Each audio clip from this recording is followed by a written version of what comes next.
Okay. Hello, everyone, and welcome to this GovInvest monthly webinar. Today's topic is Staff Resource, Fundamentals of Financial Management for Elected Officials. My name is Charlie Francis, and I am a retired city finance director. I have more than 45 years of local government financial management experience in both the private sector as a consultant to local governments or in the public sector, 20 years of being a city finance director or the CFO.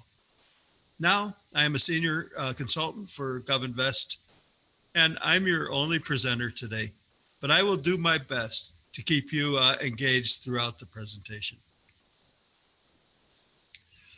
Today's webinar is about helping our newly elected officials, our tenured elected officials, and even our managers and citizens understand local government finance. Because oversight of local government finance, in other words, the process of extracting revenues from the community in order to provide services to citizen consumers, well, that local government finance is the most important responsibility of local government officials. And local government elected officials need to understand government finance.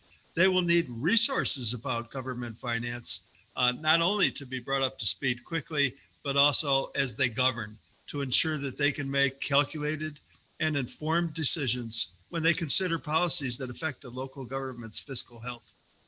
So I'm hoping that this webinar will provide you the essential knowledge for you to hold workshops that will provide the financial acumen needed for elected officials, newly elected, and those already in office, so that they can hit the ground running, so that they can accelerate the learning curve, and provide a framework for you for educating or re-educating our elected officials.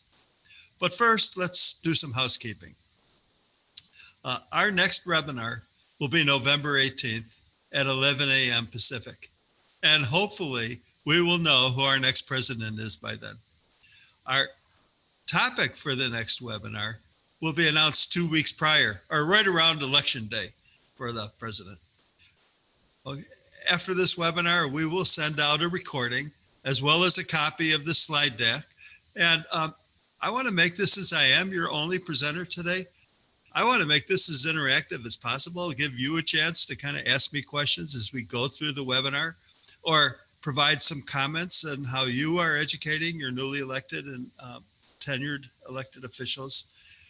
And of course, we will have a question slide at the end of the presentation as well.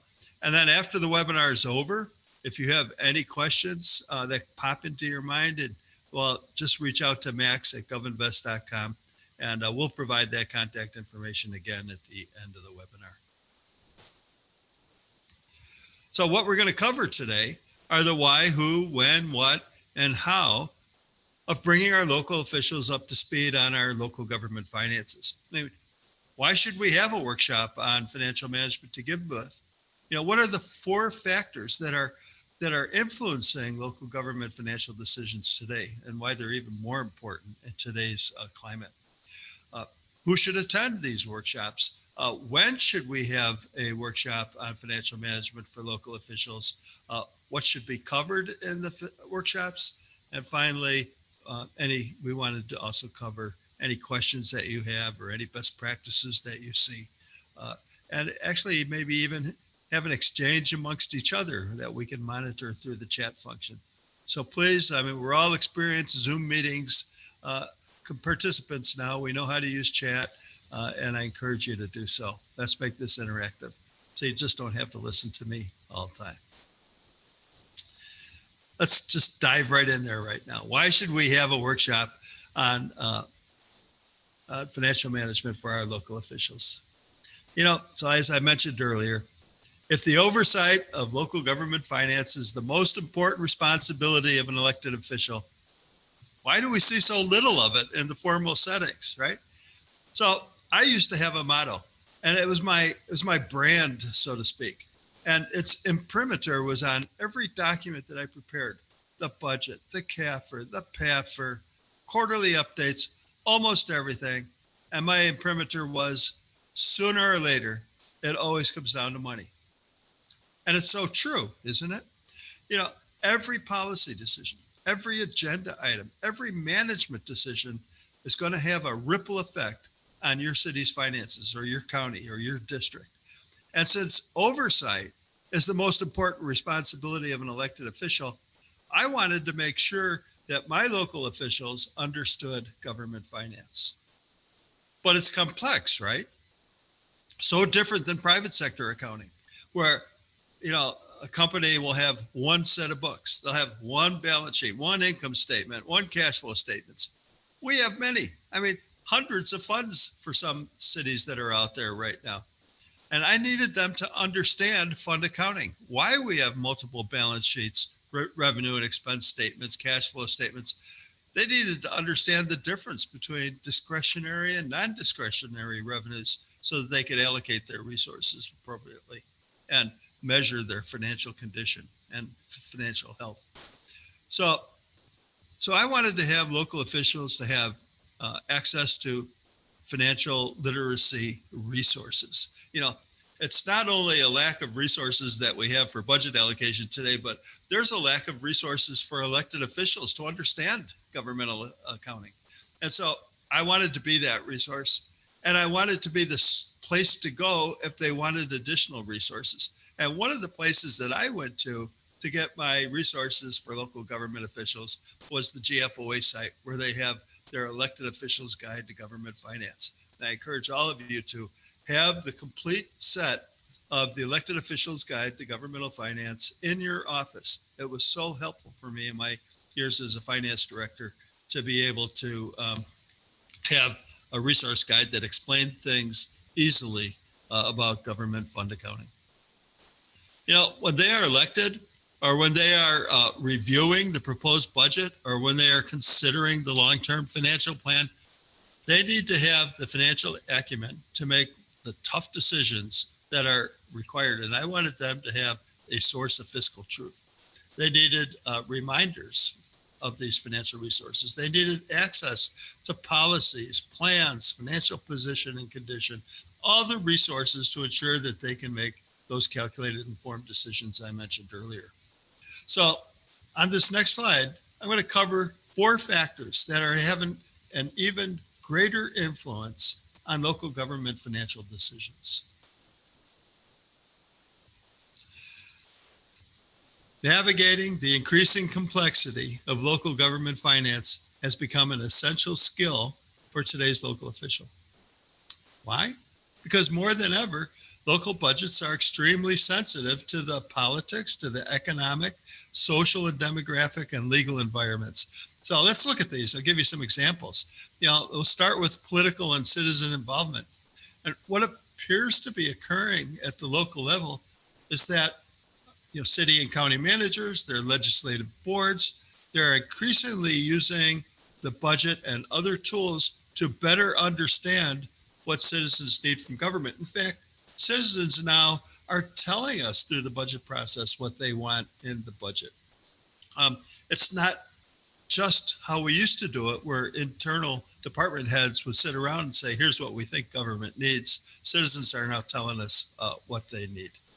And this transformation is having a major effect on budget allocations. Just think what's happening today with defunding police. So, and combined with that, we have the social and demographic change that's occurring. We've already seen in the past that jurisdictions side by side, geographically located next to each other, well, each one will have a unique service delivery because they're serving different populations. They're making different land use decisions. But we should expect now even greater diversity among local governments in their type and the quality of the services that are being provided, especially as we change our social and demographic profiles. So, population growth, decline of wealth, the age groups, we're going to see that there's going to be a further segmentation of our communities along generational lines. And all of this requires that our local officials, our politicians, and our managers to be even more financially astute than ever before. And I don't have to say much to this group about economic influence. This COVID-induced economic recession has just wore us all down coming up with strategies and tactics to keep our budgets balanced and delivering essential public services. So we need to keep our local officials up to speed on how government finance work is even more difficult when we have to do that remotely, right? So finally, there are so many legal and intergovernmental balances that affect how we prepare our budgets. We have to, first of all, we have to balance the budget. We're not the state or the federal government. And it's complicated because we have to balance ours on a cash balance basis and a modified accrual basis. You can't have it one way or the other. You can't play those budget games that the state can play.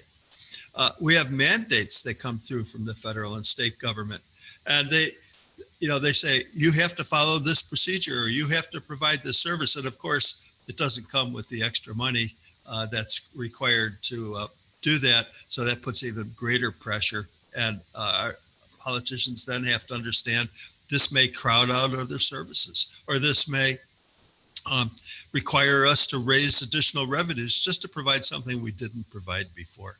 And when you combined all this, forbidding particular revenues, constraining tax increases, requiring balance and mandating some service, the combination of factors has created enormous fiscal pressure on budgets over the past couple decades, and it's increased even more so in the past 6 months. So we're pretty grounded now in why we should have workshops on training our local officials. So let's talk briefly about who these workshops should be for. Well, they're for everyone. Everyone who is involved in government is there because they want to accomplish something.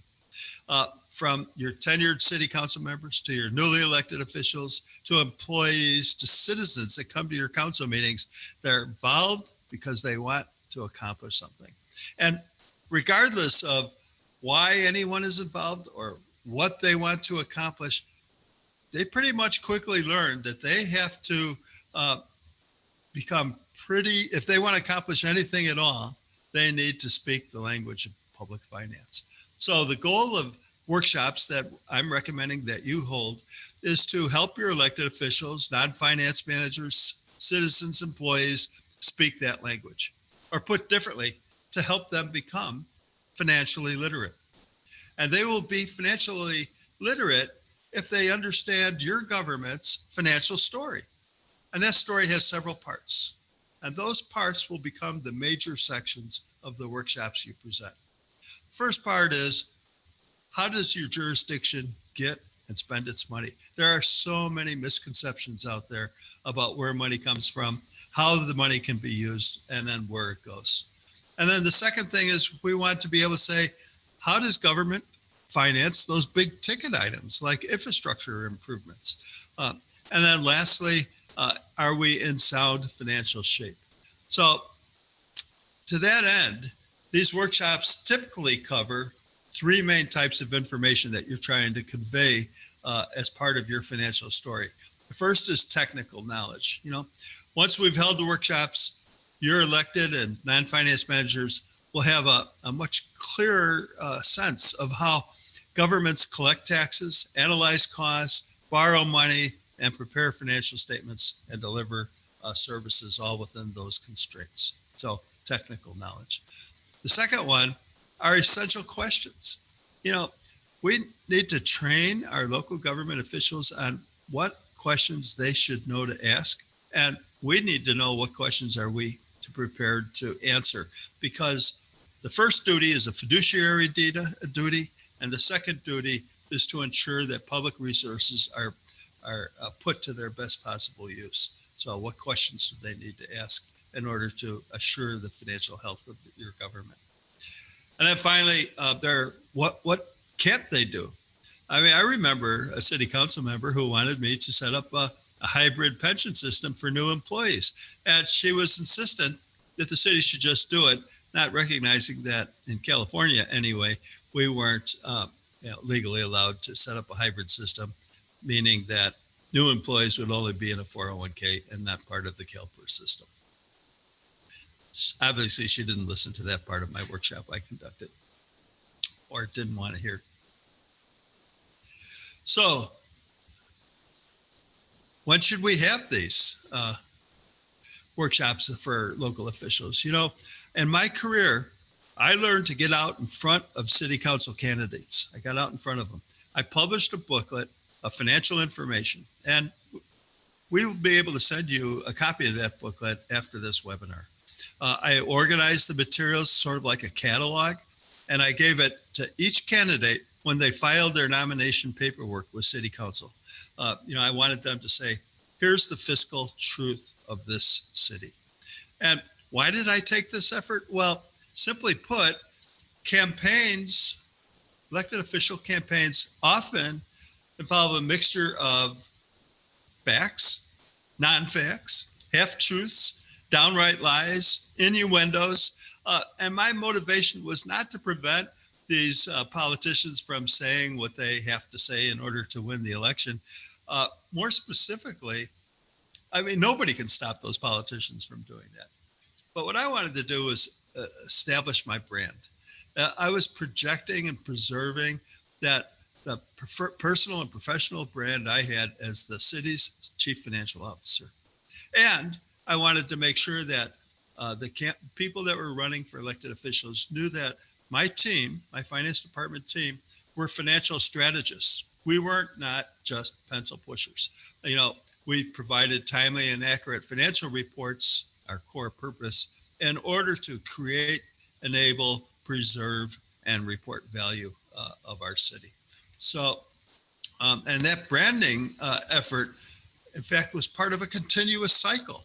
And because those of us on the call today, we're probably all finance staff, and we breathe and we live government finance every day of the year. It's in our blood. We understand it completely. But for those of us on the call today that are not in the finance department, it becomes somewhat arcane, secret. What language are these people talking? So I always made it a point to kind of, I had an expression that encapsulated my influential approach to education, to financial literacy. And that expression is, you've all heard this before. Not having heard of it is not as good as having heard of it. Not having heard of it is not as good as having seen it. Having seen it is not as good as knowing it. And knowing it is not as good as putting it into practice. So, in other words, it was continuous. I was always educating local officials about government finance. I would take every chance that I could, whether it was a council meeting, a Rotary Club meeting, a Lions Club, a wine tasting up on the hills, or whatever. I wanted people to become financially literate for my city. Well, now they get elected, right? They won the campaign. They said whatever they had to say to get there. So now I wanted to have a workshop on, here's the real truth now that you're elected. And not only would I have a newly elected official workshop, but I'd invite the whole council to the workshop so they could explore more in depth how government really works and get the insight from the tenured elected officials on those politically sensitive financial issues that they struggled with and wrestled with, and why they came to the conclusions that they did. So it was a chance for staff, local officials, newly elected officials to acquaint themselves with strategic financial management of my city. And that's the purpose of why we're recommending workshops for your city, is that we want to dispel anything foolish they might have picked up during the campaign and come back to fiscal truth, fiscal reality. I wouldn't stop there, though. I would insist that during our strategic planning exercises, that the very first meeting, the kickoff meeting, was just a fantastic opportunity to reinforce the concepts of long-term financial planning. And again, re-educating on financial literacy, that sooner or later, it always comes down to money. Same thing when I began the budget process. A workshop or training session for me was essential on how the strategic plan is linked to the annual budget. And I think it was critical for the local elected officials and managers so that they could allocate resources to achieve desired outcomes, not just incrementally increase what they spent the previous year. I use mid-year budget reviews annual audit presentations, periodic ad hoc reports, everything provided me an opportunity to reinforce that every policy decision that is made, every management decision that's made, that sooner or later, it always comes down to money. In other words, there's a fiscal impact to political decision making.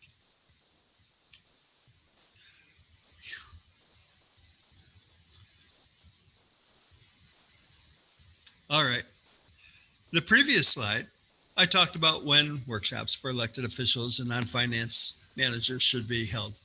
Now, what should be covered in these workshops is kind of governed by when you're holding them also.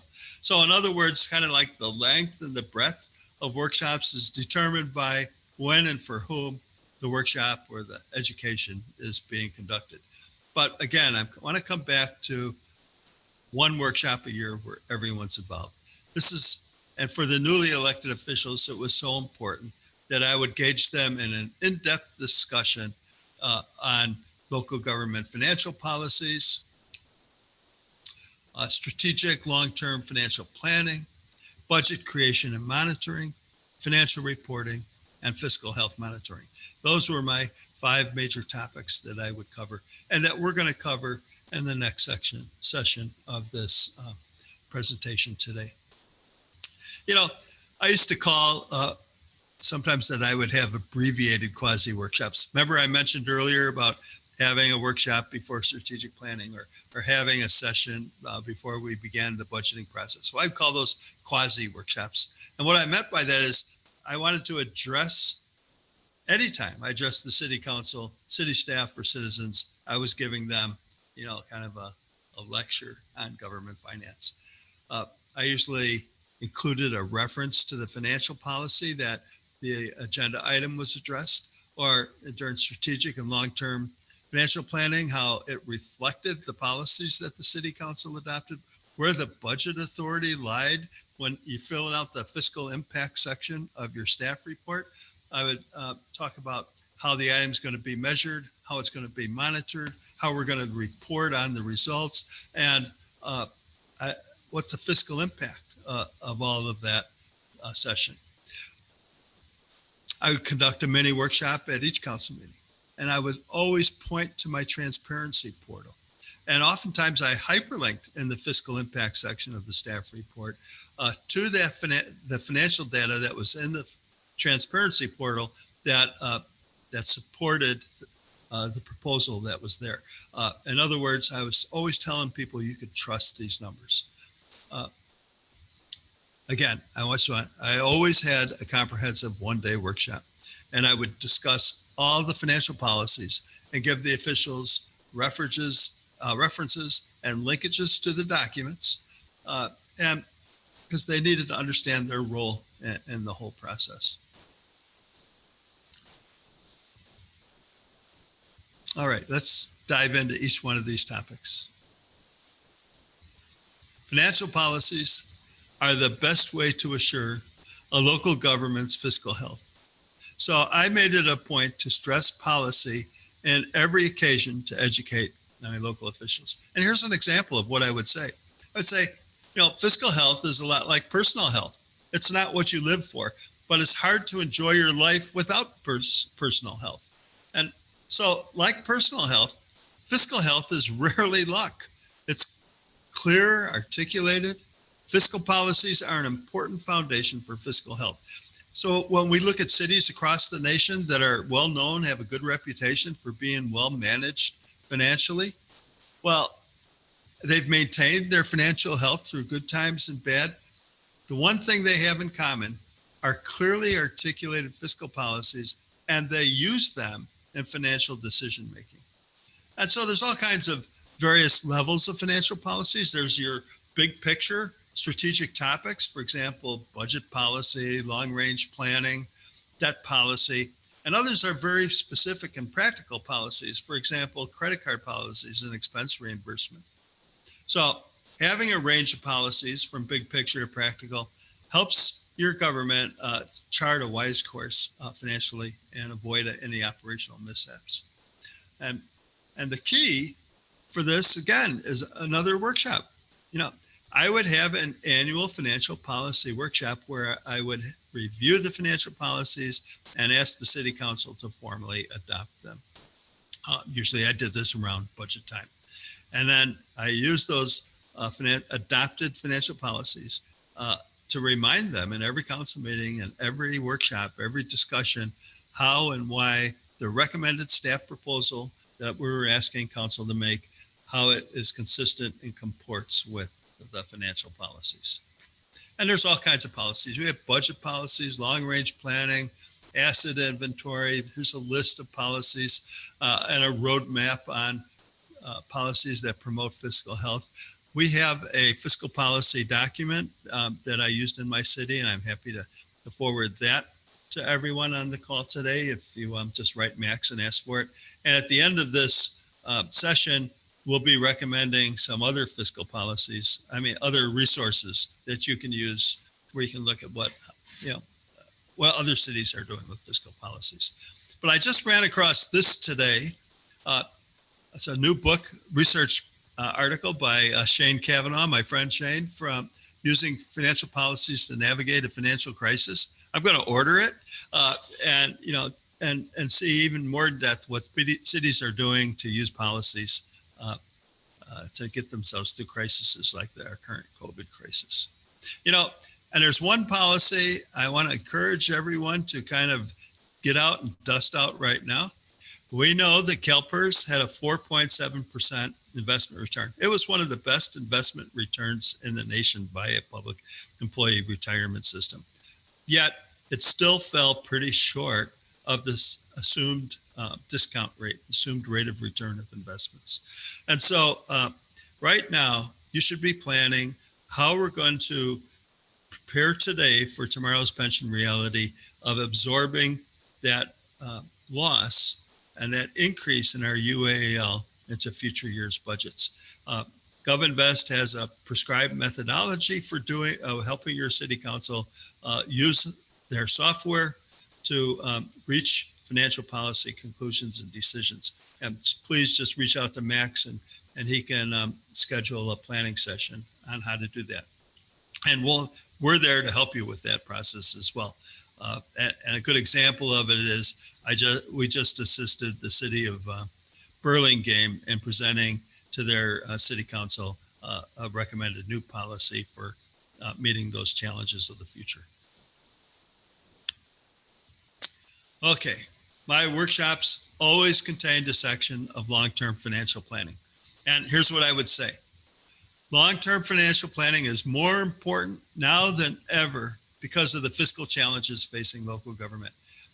And long-term financial planning combines financial forecasting with strategizing. I had council members who thought that, geez, if I just put a 10-year financial projection in my budget document, we were doing long-term financial planning. But it's really not that. It combines financial forecasting with strategizing. It's a very collaborative process amongst council members and staff and citizens that considers future scenarios and helps government navigate the challenges by looking at what long-term financial policies are the best part of our strategic plan to help us get there. So financial forecasting is the process of projecting revenues, expenditures over a long time period. We use assumptions about economic conditions and future spending scenarios. But long-term financial planning is the process of aligning financial capacity with your long-term service objectives. So planning uses forecasts to provide the insight into the future financial capacity so that strategies can be developed to achieve long-term challenges. So the takeaway was strategic long-term financial planning is not forecasting. So, so I would tell them all that. And then that gave them a comprehensive long-term financial planning process that stimulated long-term and strategic thinking. And how important that is because it helps us build consensus on the long-term financial direction of the agency. When you have council members that are elected for 2 years or 4 years, it's hard for them to think, 10 years into the future, what do we want our city to look like? Because they were elected on campaigns that said, I'm going to do this within my term. Well, almost every elected official will say, I want to make the financial health of our city stronger. So we need to get them out of that short-term thinking mode and into their long-term thinking mode. And long-term financial planning is the best way to do this. And then I would run through the city's long-term financial plan and talk about when the next long-term financial planning session would be held. All right, the role of the elected official in the budget process is to express the basic political values of a government. They need to understand what their role is. The result of expressing those values should reflect the compromises that are negotiated and sometimes contentious process and debate and deliberation of budget adoption. And so I would talk about that in with my workshops with newly elected officials, that the adopted budget should provide a guide for public administration. It should define the local government's economic and political role in the community, and it should sanction as well as limit administrative action. It not only represented plans for the future, but also kind of molds that future by the policy it contains. So, in other words, the role of the local elected official is to guide the preparation of a budget that brings order to an uncertain world. I would tell them about my early days as a finance director. I viewed the budget simply as a tool for maintaining financial accountability. But as I evolved, as the budget preparation process evolved, I began to see it more as a forum for establishing strategic goals and performance expectations. And I realized that the expression of goals and expectation, this needs to be done before the preliminary budget is prepared. For example, in a budget workshop, so that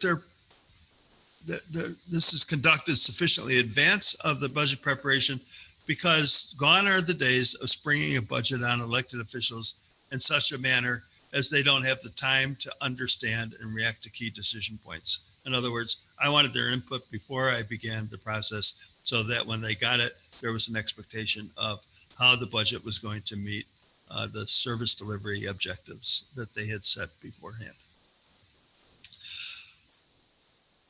Financial reporting, and I don't see any chats coming in, so please feel comfortable shooting a question this way. But this is the point in your workshop. I mean, this is the hard part. You have to tackle what a fund accounting is, and I used to use the checkbook metaphor, but many people don't use checkbooks anymore. So maybe a better metaphor would be a debit card.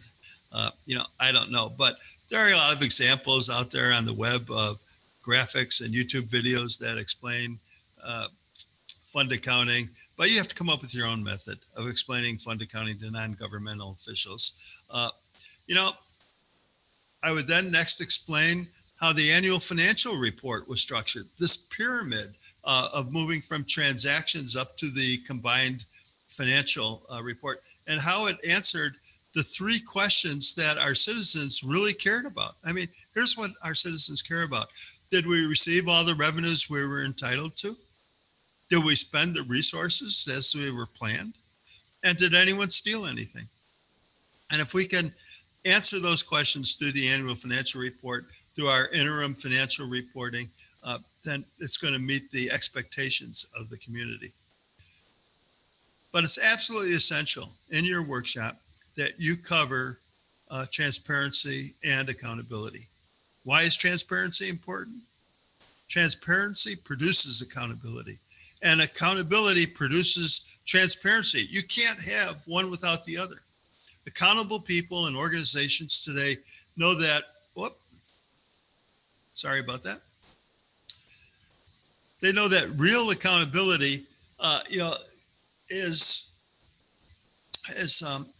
comes from when people discharge their duties, their responsibilities, their opportunities, and their stewardship. It provides an accounting of being answerable for all that. We want the definition for transparent is being easy to perceive or detect. So you know, we just need to be open to scrutiny. We have to be dynamic in our response of accountability and actually help give citizens the opportunity to hold us accountability, and we do that through transparency tools. But let me just reinforce that transparency is not just hanging a local data set up onto your web portal. You need to actively work your web portals, your transparency portals, in order to produce the accountability. And lastly, what really is the biggest deficit in government, and that's the deficit in public trust. Trust is the glue that keeps our local governments and citizens together, and it's the oil that lubricates the public policy machine. So trust is so important. Oh, and Charlie, we did get a question to go through again, the 3 questions that constituents want. Oh, I think it might be this one. Did we receive all the revenues we were really entitled to? Mm-hmm. Did we spend the resources as they were planned? And what was the question? Just to go back to it, and as a note, we'll be sending out the slides towards the end of the call. Great. And it would be probably helpful to just talk a little bit more about how you found those questions, and if there are any other ones that come up frequently. Well, yeah, I mean, so the audit process, financial reporting to me, and the audit coming out 6 months after the end of the fiscal year, having your auditor just stand in front of the council and say things you don't want the auditor to say, and then have the city council ask the auditor questions that management should be answering. Oh, how is your government, is our city fiscally healthy compared to other cities? You know, auditors have no business opining on that. Their business is that do the financial statements reflect fairly the financial condition of the city, period. So I just took away having my auditors present the audit to the city council. I presented my financial report to my city council and said, and oh, by the way, the auditors have opined that these financial statements do reflect fairly the financial condition of the city. And as questions were asked, we would refer them to the management discussion, the MD&A section. But the key to all of this, though, was I found that, and I structured these presentations around these 3 questions, and then I answered this. I'm going to jump ahead a slide here. Oh, actually, I'm going to jump ahead to the next slide of what is financial health? Can we pay our bills? Does our revenue cover our expenses? And will we be able to pay our bills in the future? So fiscal health for me, so that was a great question, and it's kind of a lead to this next slide. Did we just get another question come in, Max? No, just to thank you for the previous question. Okay. So fiscal health to me was more than just a grade. It's a trade-off, multifaceted, and no single grade or rating is a comprehensive representation of financial health. I really liked Michael Coleman's financial health indicator and scorecard because it helped define fiscal health in some of these categories. Fiscal health is not so complicated that it can't be measured. Because if you can't measure it, you can't manage it, right? But the hard part is striking a balance between too much complexity and not enough. And I used my own variation of Michael Coleman's report. For those of you on this call today that are not from California, Michael Coleman is a California budget financial expert that put together fiscal health indicators and a fiscal scorecard that can be used to measure your fiscal health. And I kind of modified it to our cities, and I used it in presentations to my city council. Fiscal health is more than just having a balanced budget. Good budgeting is an essential part of financial health, but if we can't live within our means and follow that plan, it's not going to sustain financial health, right? But budgets are short-term. 1 year, 2 year budgets are short-term, and even a balanced budget can mask long-term financial health problems. So fiscal health is more than a balanced budget. It requires a focus on context. Yes, I used indicators, But indicators are stories. They're snapshots. They're pictures of stories. So financially healthy governments understand how political involvement, the social and demographic trends, economic conditions, and legal factors, those four factors we considered above, that all of that puts context around a fiscal health indicator. And they help us understand the subtle changes in the environment, in our social and demographic and our political climate, how that affects revenue collection, it affects long-term demand for services. And so context and measuring fiscal health was always important to me. And all of this requires that you have a financial information system. In today's world, smartphones, cloud computing, they're all the norm.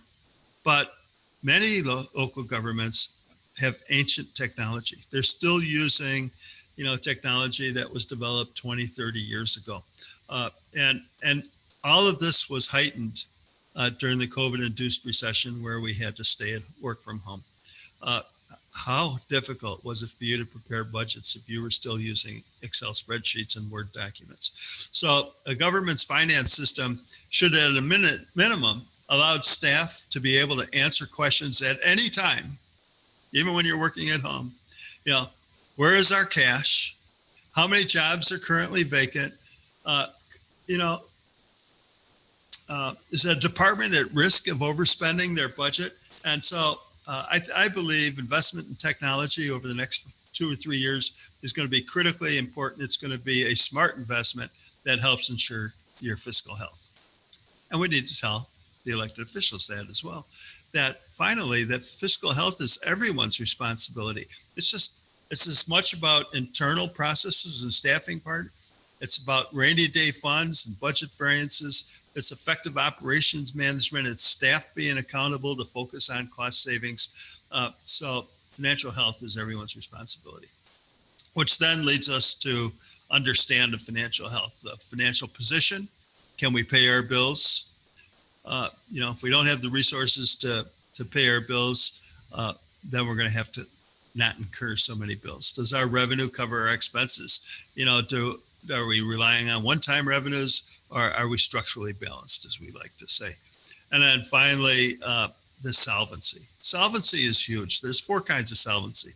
You have a cash solvency, a long-term solvency, a service level solvency, and budget solvency. All of these are unique in what they're looking at and what they're measuring.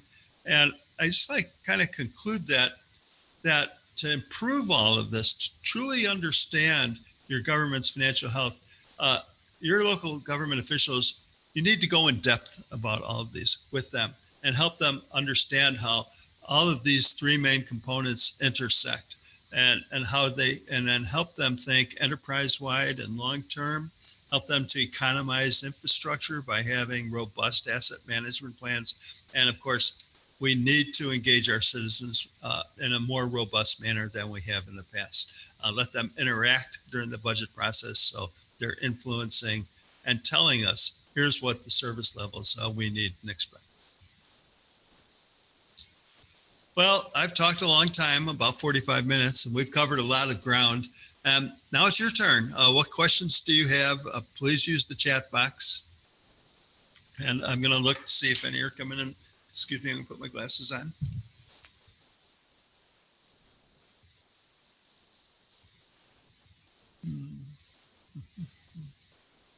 I'm not seeing any. Are you, Max?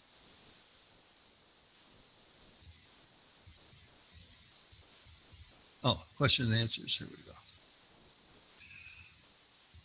Oh, comment.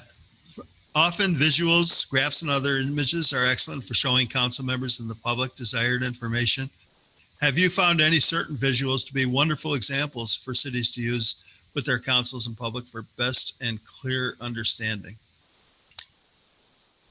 Okay.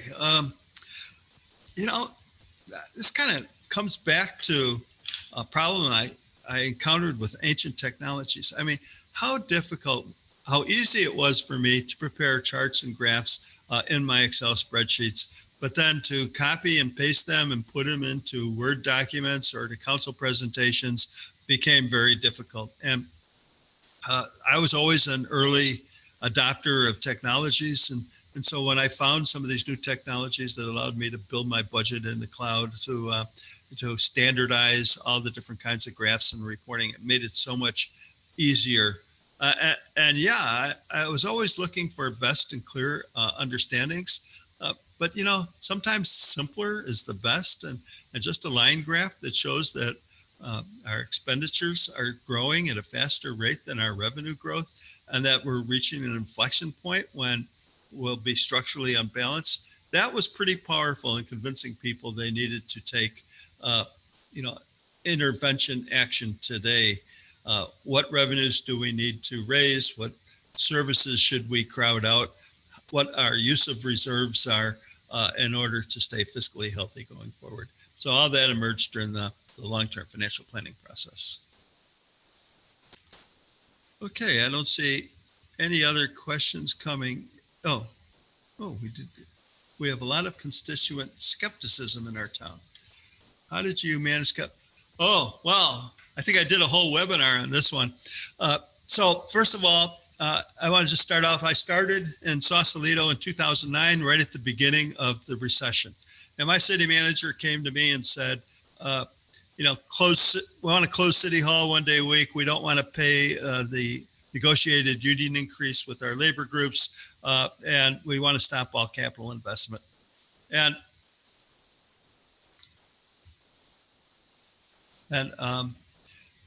so I just got a note that the Wi-Fi shut off, but I'm seeing that I'm still working.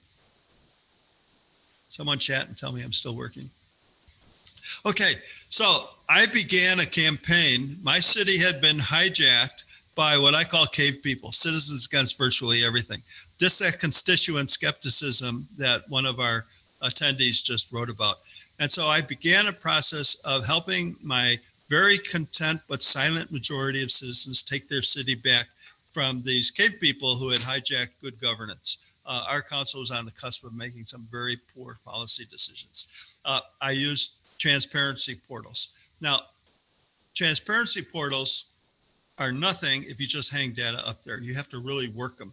You have to kind of continually refer back to them and use them to the point where if someone came to a council meeting and said, our pension expenses are $100 million a year and the city's going to go bankrupt and the world's going to end.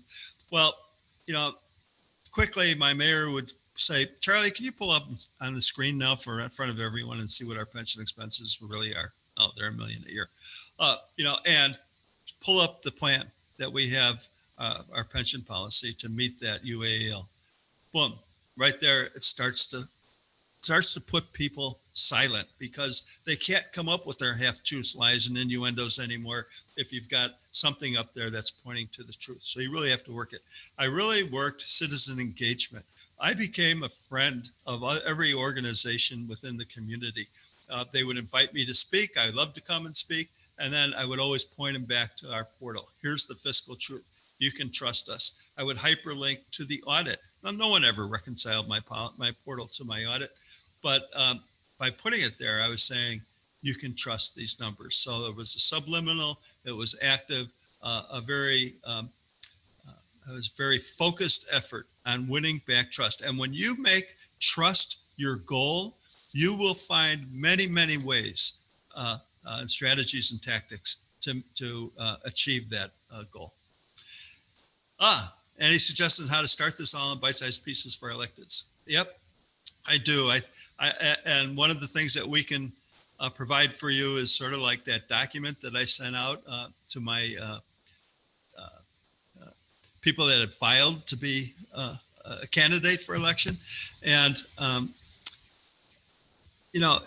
it all begins with small, easy steps. And I think that you say here we have started utilizing some of the items. You're finding you're overwhelmed and retention of information shared is low. Oh, I get it. And I got really discouraged. I remember when I first put up my financial transparency portal, got a lot of engagement the first week, and a week later, my mother wasn't even coming to the site. So, I learned that I had to work it. I had to take that little bit of extra time today to get the efficiency I needed. But Kristen, reach out to us after the webinar. I'd be happy to talk more about how we can help you in your effort to get started with your elected officials. All right. Wow, even more great information, very concise. Thank you. And describe your approach in educated counsel, bite size. Okay, I think that's a repeat. Robert tells me we're currently using an outdated system. Call me. I have some recommendations on who to use. And thank you. Let me know I'm still talking. Still being heard, I mean, through the Wi-Fi. And how do we teach elected officials who serve on oversight committees to understand basics like how to read a balance sheet, profit and loss statement, specific fund? Oh man, oversight committees, I loved them. We had an oversight committee for just about everything. And again, if I could, I would schedule my first meeting with them to be introductory government finance 101. And then again, focusing on policies. Policies are the DNA of financial health. And when you focus on good financial policies, you refer people back to them all the time, and it helps them. The second thing I had with oversight committees is precisely defining their role and actually creating a charter document. So as they started to get off base, we could gently remind them what their role is. And that requires you having a fantastic working relationship with the chairman of that oversight committee. All right, I know that it's been long. I've talked now for 52 minutes. Thank you for all your questions. This has been probably one of the most heavily responded to webinars that I've put on. If I don't see any more come in, it doesn't look like it. Let's bring it to a close, but please let's continue the dialogue. Reach out to me, reach out to Max. We have these resources, the Institute for Local Government, the Governing Institute's Public Officials Guide to Financial Literacy, the financial policies and management information I used at City of Sausalito, and you can reach out directly to me through this email address. So thank you for attending. Thank you so much. And we'll see you next month. Goodbye.